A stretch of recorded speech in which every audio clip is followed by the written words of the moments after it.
Alright, welcome back. It is Autodesk 3ds Max 2018 YouTube Classroom. Today's video number 10, we are going to introduce you to the material editor. In the class, this is quarter 1, week 2, day 2, so it's roughly a Tuesday-ish.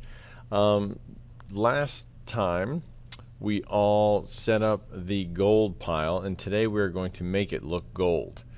We're also going to adjust the gems themselves. So first things first, let's get our render set up properly. So because we're going to render this a lot today. So F9 is my render key, and you can see that when I hit F9, I get my gray because this is gray. If I want to change the gold to gold, get it? If I want to change this pile to gold, I'm just going to go over here and click this button, find a gold color, and click OK. And I'm going to hit F9 again. Now I'm rendering it square, which I don't generally like to do, so I'm going to hit F10. And I'm going to change down here to output size. I'm going to change it from custom to HDTV, and that'll change it to 1920 by 1080. And I'm going to hit render again. And now I'm going to be rendering it in, whoops, if you roll your mouse window or your mouse wheel, you can zoom in, but that was not intentional. Anyway, so if I hold shift and press F, you can see what will actually render. You'll notice we're losing a little bit here, but that's okay. I want to make sure that we can see it, right? That when we render it, we can actually see what it looks like. So this is the generic material, object color. Object color is not ideal. As a matter of fact, after today, we won't ever actually render anything with the object color anymore because we will start using the material editor. The material editor is how we add materials to our object, and the materials are what make our object look like it's shiny or look like it's whatever color it is. All the visual properties that aren't actually the shape of the object are contained in the material editor. So to bring up the material editor, you can, I believe I always use the hotkey. There it is.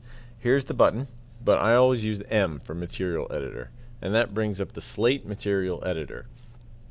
The Slate Material Editor was added to 3D Studio Max in 2013, I believe, or 2014. Under modes, you can still go back to the old compact one, which honestly I like, but we're going to work in Slate today. So your setup might be different. You might have all of these different things open. I'm not sure exactly, but it may look more like this. If that's the case, just go ahead and see this little dash. It's actually a minus, so I'm going to click the minus. I'm going to click the minus, minus, minus. I'm going to minus it all out. And we're just going to look at sample slots. In sample slots, I'm going to find default, and I'm going to double click on it. Great. What that does is it creates in our view here, which we can move around with middle mouse, and we can expand out.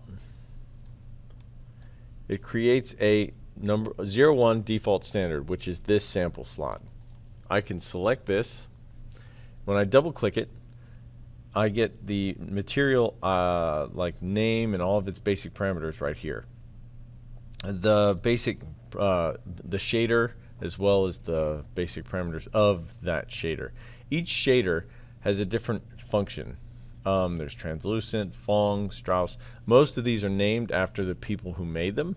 Oren Nair Blin was Blin was the guy who came up with the algorithm that controls this material. Look him up on Wikipedia or something. He's pretty awesome. It's really amazing how most of these shaders were developed before computers were we're talking like in the 60s and 70s, and they're still using them today. And there's Phong, once again, is the programmer who came up with it. Anyway, moving on. Cool stuff. Look it up on Wikipedia. Besides that, or probably on YouTube, the cool and important part over here is all of these have a different sort of function. Generally, Unreal only takes Phong or Blin. That's it. That's all they take. So you can leave Blin or you can use Phong. Anisotropic is good for hair, or so I'm told, because of the way it has a different sort of shading property. Once again, we don't use it because we're doing stuff for 3D Studio. So for now, we're going to start with Blin shader, and then over here is what we have: ambient, diffuse, and specular. So ambient is the light that it has on its own. Diffuse is the color that it gives off, like the actual color. Think of diffuse as painting. And specular is the color of the highlight on it. When you deal with physical PBR, physical-based rendering, it's different. The whole system is different. But for now, in this older system, we use ambient, diffuse, and specular for our color.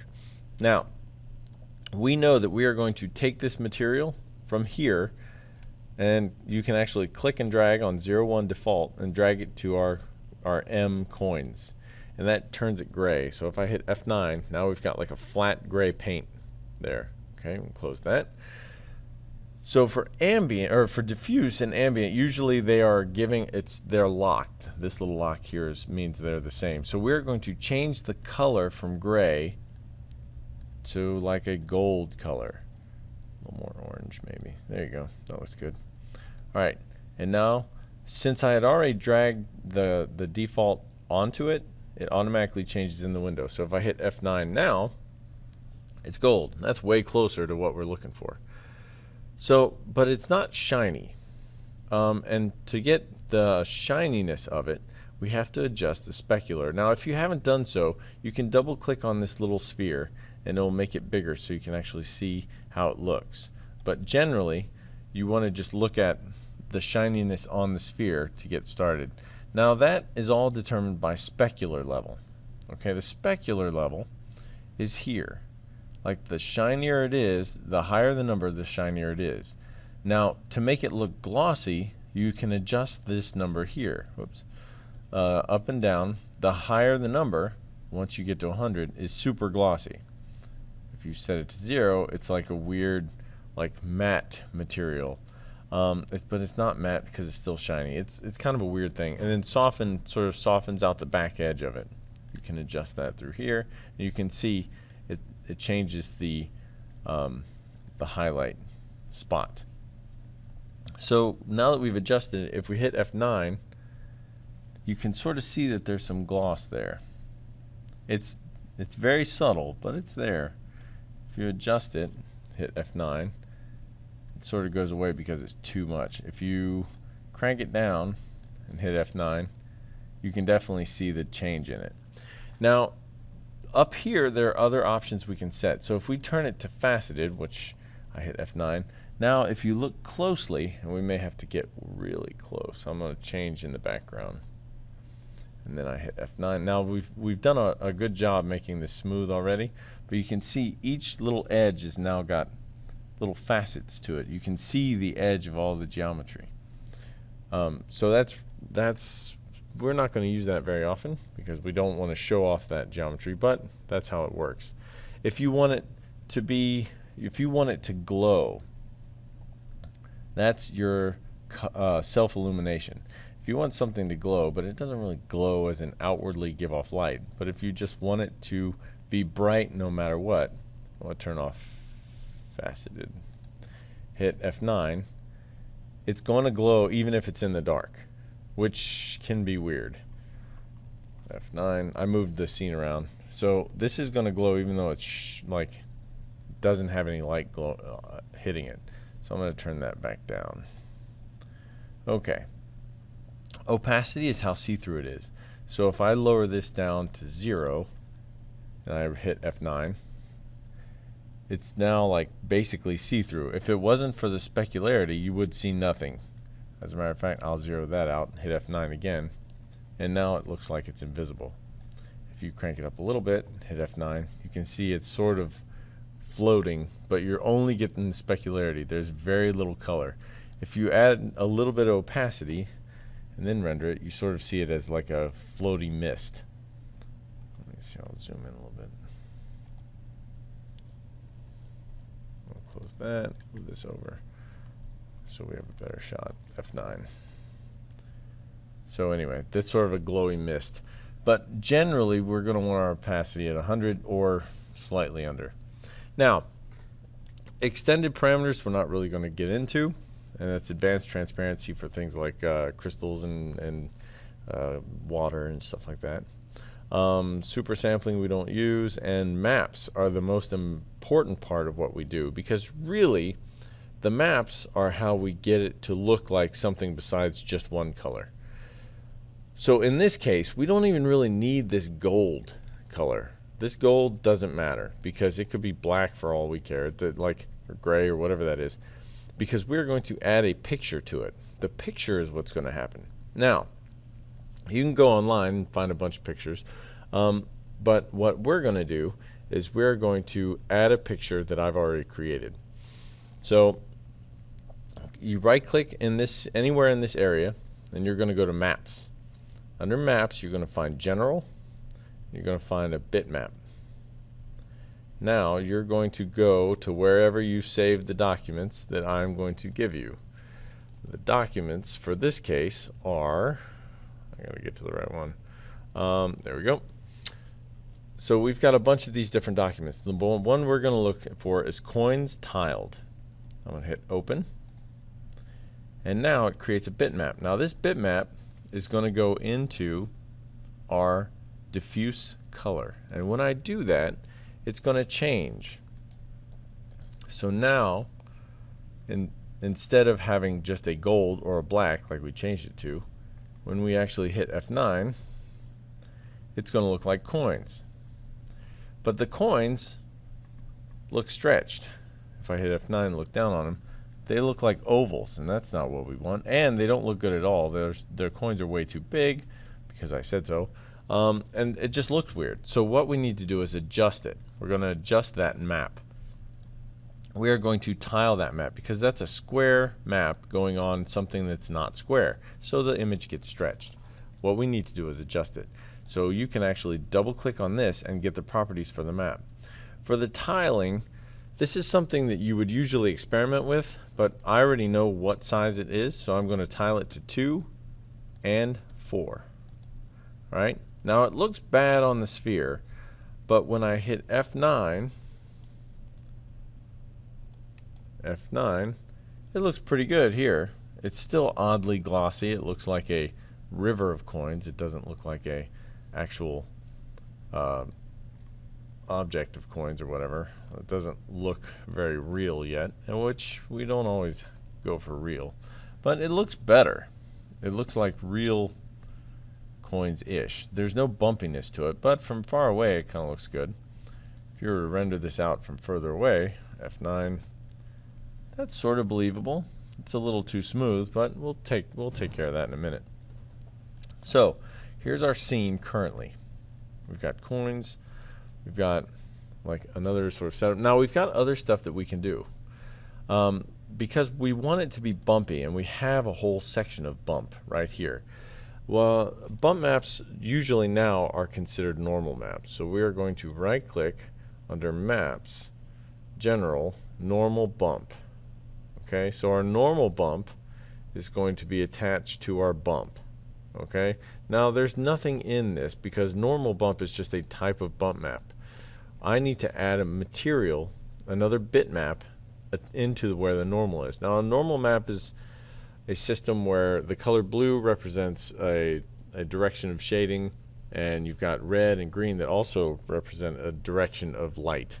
And what it does is it approximates how light will reflect on an object that is bumpy, but it's not. So in this way we can sort of fake a bunch of really amazing detail. So we're going to go into Materials, Maps, General, Bitmap. And this time we're going to get Coins HM tiled NM. Alright, it's blue, and it's going to go into here. Alright, now let's zoom in a little bit, hit F9. Now it doesn't look like it's changed, and the part of one of the main reasons for that is it has no the material itself doesn't have a whole lot of glossiness. That generally helps, and if you look at the sphere here, you can see that there's some semblance of bump. Also, in the material you can adjust how strong this is. So I'm going to bump this up to 60, which makes it more bumpy. Alright, now let's get a better render of this again. I'm going to close the render image window, get in nice and tight, and hit F9. Okay, now if you notice, there's weird circles all over. That's because our bitmap is the wrong density. Remember we tiled the material? Well, this is identical to that. So if the tiling is wrong, it's not going to come out right. So I'm going to change the tiling of our bitmap, which is here, our normal bitmap. Double click it. Go over here. Tiling should be 2 by 4. Hit enter just for giggles. Now I move this over and render that again. Now it looks a little bumpier, but it's hard to tell. Currently it's more difficult to tell than you would think. You can tell it sort of looks more bumpy, but it's still sort of, there's no good bumps, and like you can see back here, there's edges of light that make it look better, but over here it's not so good. Well, adding a light to the scene will help, and that's probably the best thing we're going to be able to do. So let's double click on standard default. We can crank the glossiness a little bit and jump the specular level up some more and see if that helps. It might. F9. Yeah, it's looking a little more bumpy. So now we've got a bump that is, or a bitmap that's attached to the bump, but it'd be nice if we had more bumps. So like in the bitmap, or in the normal map bump, you can add more. So I'm going to actually right click, maps, general, bitmap. I'm going to grab this tiled normal map, HM2. What this is it's a closer, smaller, more detailed version that's not as concerned about the actual height of it. So it makes the whole thing feel a little more bumpy according to the way it looks. We'll go over how to create these actual materials later in the course, but for now, let's just do that. So now it looks a lot more busy, but once again, it doesn't look like it lines up. It looks like a general noise map, and that's not what we want either, because once again, we need to double click on that and then change the tiling. Tiling is 2 and 4, enter, render it again, F9, F9, there we go. Cool, that's starting to look a little bit better. It's getting a better look to it. Alright, cool.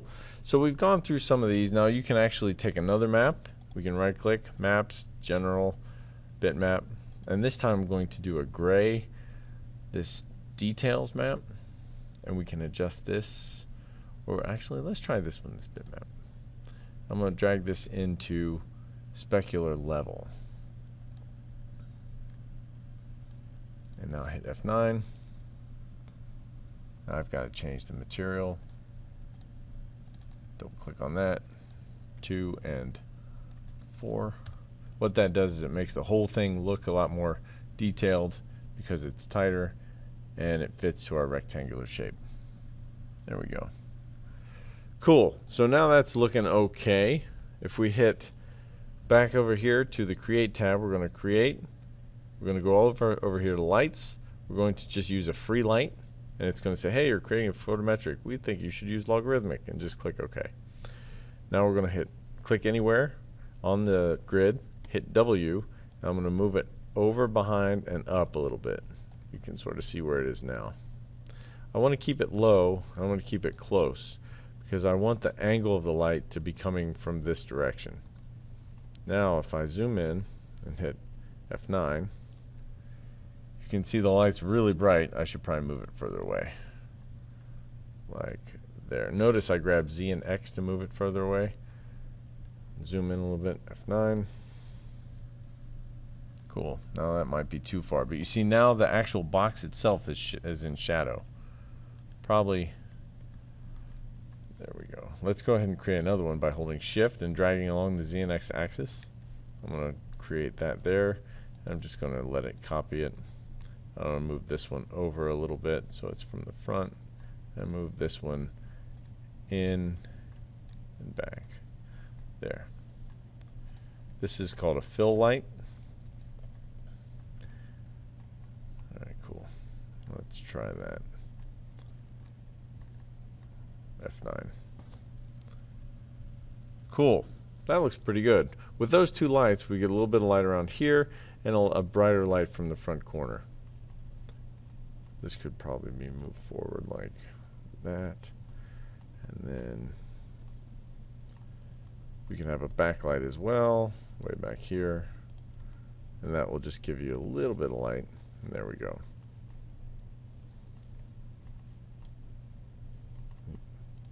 If I click on it, and then I can rotate around what's selected a lot better. So now, if I hit F9, there we go. Cool. So that's our current situation. Now we need to start making these gems a little bit better, I think, too.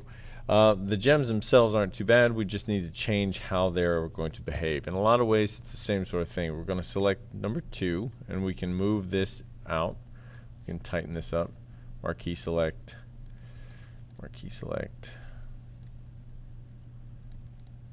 So we can also double click the minus on here, and we can even double click on that so it's smaller. All this comes like that, and it's basically saying, all right, all this stuff is going to that material. Cool. Now for number 2, double click on that. So we have a standard material. We're going to take this material, highlight it, select, make sure that's selected, and this button up here says assign material to selection. So what we've done is we've added this to the diamond. Now I'm going to call this diamond.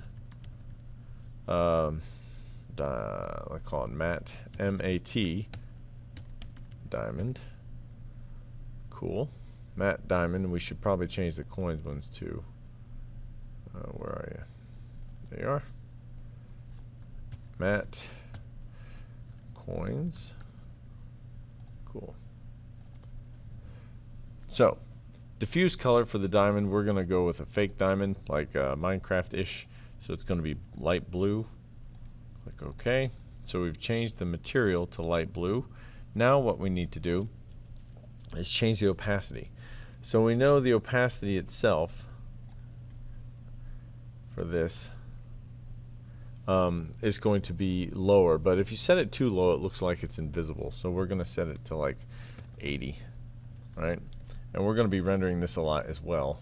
So I'm going to get zoomed in sort of so I can have a decent look at it. F9. All right, cool. So that's sort of okay. It may be a little grayer than I like. Maybe get a little more blue in there. Yeah, it's okay, cool. All right. Now, for our maps, in this case, we could use faceted because it's a gem sort of thing. And we definitely want it to be two-sided. Two-sided makes it render the inside faces as well. And for something that you can see through, that's pretty important because you want to have that sort of faceted nature of it. We also want to make sure that the glossiness is pretty high, and the specular level is probably a 100, maybe 150. Once you get over 100, it behaves a little weird. But something like that, like a glossiness of like 40, and then we'll render that F9. Or not. F9. There we go. All right, cool. So that's pretty good. For the maps, or for, let's see, specular level, so I've also found that sometimes, in this case, a little self-illumination can help. We can close, set that to like 10, and it makes it glow a little bit, which is, it just makes it look a little better. Let's see here. Here we go, F9. Cool.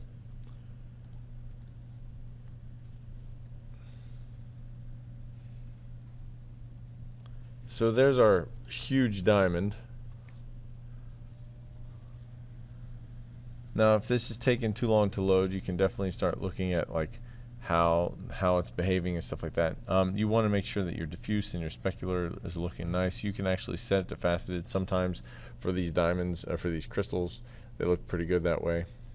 But you're going to want to just sort of play around with it until you make it look the way you want it to.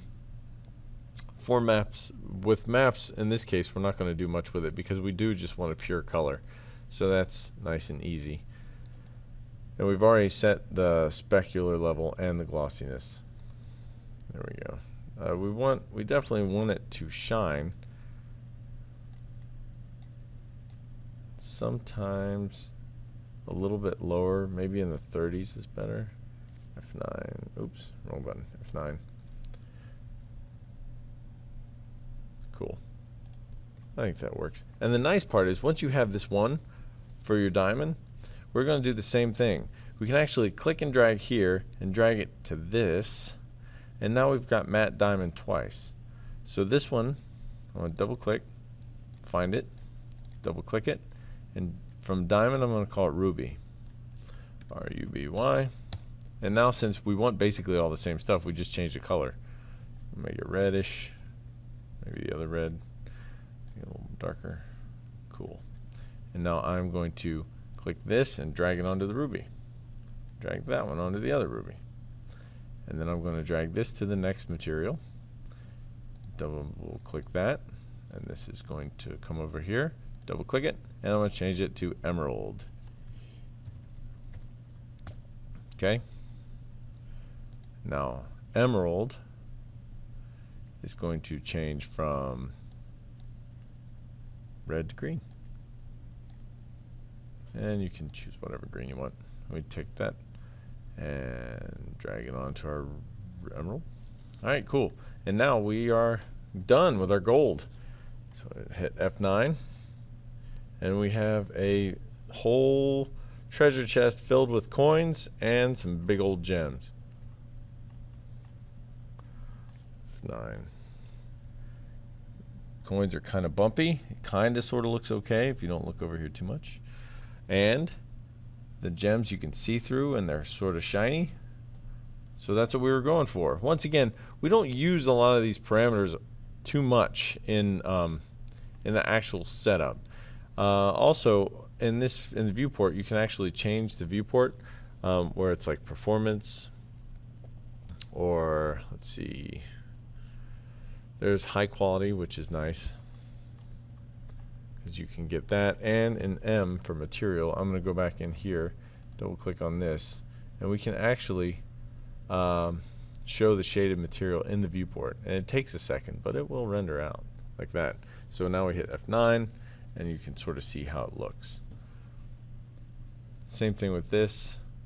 Shows shaded material in viewport. It slows down your computer like crazy, but if it can handle it, it's pretty cool. It doesn't always look great. And sometimes you get frame rate choppiness, but sometimes it helps a lot with seeing exactly how this stuff's going to run. So today we adjusted the material editors. We put in a few lights, even though we didn't talk too much about how the lights work. Just understand they have like a radius and a fall off, and basically the closer they are, the brighter the stuff looks. But generally, now you have your gold set up and your gem set up, and you can move on to the next video, which we will talk about next time. It is video number 11, and I hope you got a lot out of this. If you have any questions, drop in the comments, and I'll usually answer them pretty quick. All right, thanks a lot for watching. I'll see you next time.